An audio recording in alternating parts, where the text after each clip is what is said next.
எல்லாருக்கும் வணக்கம். என்னுடைய அருமை நண்பன்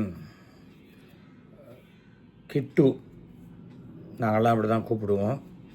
ஆனால் உலக தமிழ் ரசிகர்களுக்கு எல்லாருக்கும் தெரிஞ்ச பேர் மதன் பாப். திடீர்னு நேற்றுக்கு மரணம் அடைந்து விட்டார். நானும் அவனும் கிட்டத்தட்ட 50 வருஷம் ஃப்ரெண்ட்ஸ். நாங்கள்லாம் ஆரம்பத்தில் ட்ரிப்ளிகேன் திருவல்லிக்கேணியை சேர்ந்தவர்கள்.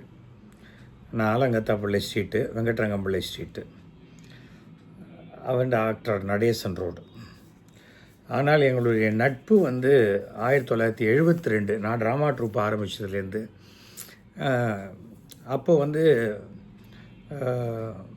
Madan Babu orchestra player. நாடகத்திற்கு லைவ் ஆர்கெஸ்ட்ரா, அந்த லைவ் ஆர்கெஸ்ட்ராவில் ஆர்கெஸ்ட்ரா பிட்லேருந்து உட்காந்து எஃபெக்ட்ஸ் எல்லாம் பார்த்து அப்படியா ஜாங் அப்படி வாசிக்கிறது, இது லைட்ஸ் ஆஃப்க்கு சேஞ்சஸ், அது மாதிரி ஒரு எக்ஸ்ட்ராடனரி கிட்டாரிஸ்ட்டு.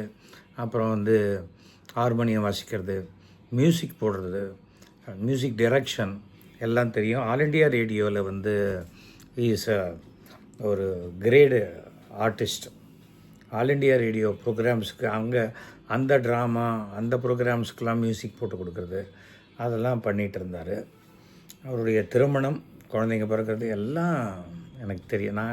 ஏன்னா அப்பப்போ அவன் எதுக்காக வந்துடுதுன்னா, நாங்கள் 2 பேருமே வாடா போடா ஃப்ரெண்ட்ஸ் தான். அவன் ரொம்ப பிரச்சனையாக இருந்து நான் பார்த்ததே கிடையாது. பிரச்சனையோடு வரவங்களை சிரிக்க வச்சு அதுக்கு ஒரு சொல்யூஷன் சொல்லி அனுப்புகிறவன் தான் மதன் பாப். அதன் பிறகு நாடகத்துலேருந்து டெலிவிஷன் வந்த புதுசு. அப்போ நான் என்னுடைய நன்குடும்பம் சீரியலில் அவனுக்கு ஒரு முக்கியமான நீங்கள் பார்த்தீங்க இல்லையா முதல்ல, அந்த முக்கியமான ரோல், அந்த நெய்பர் எல்லா எபிசோடும் வர மாதிரியான ஒரு ரோல் கொடுத்து ஆரம்பித்து வச்சேன். அதன் பிறகு உடனே அவருடைய சீரியலில் கூப்பிட்டாரு.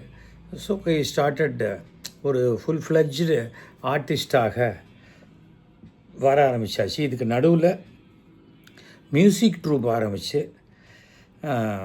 மதன் பாப் ஒய்ஃபு சுஷீலா, அப்புறம் பொண்ணு ஜனனி, பையன் அர்ச்சித், எல்லோரும் அவங்க பார்ட்டிசிபேட் பண்ணி அதெல்லாம் வர ஆரம்பிச்சது 90s.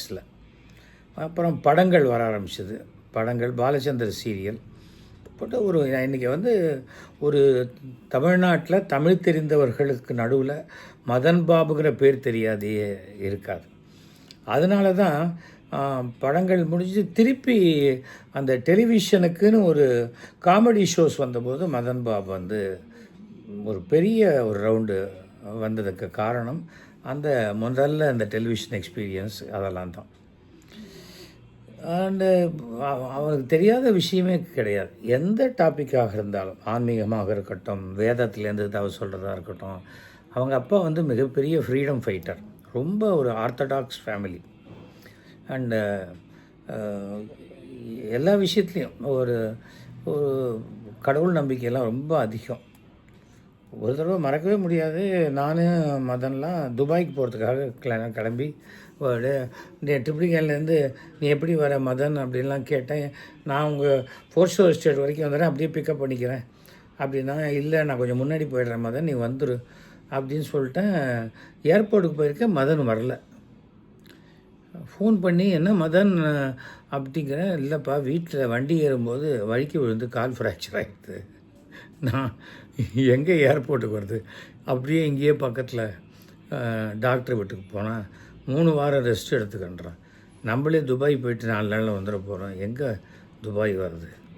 நல்ல வேலைப்பா, வழியில் கீழே அது மாதிரியெல்லாம் ஒன்றும் ஆகாது, உடம்பை பார்த்துக்கோ அப்படின்னு சொல்லி.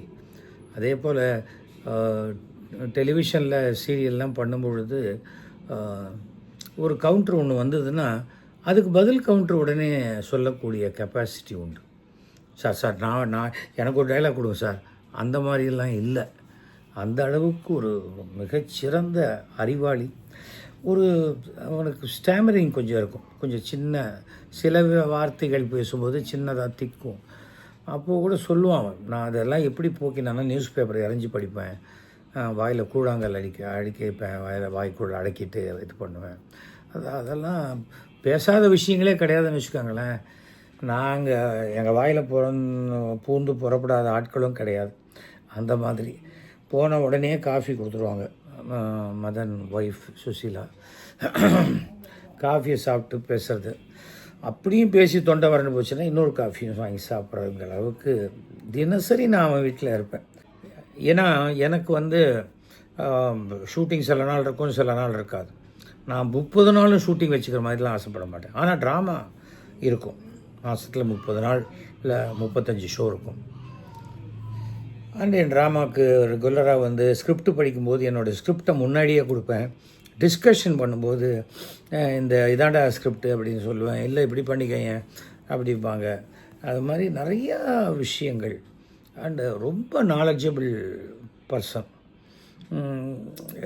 இதுக்கப்புறம் நான் ஜிஇசி கோல்டன் ஈகிள் கம்யூனிகேஷன் இப்போ விஜய் டிவி இருக்கு இல்லையா, அதை நான் தான் ஆரம்பத்தில் அதை ஹிட் பண்ணி நடத்தினேன்.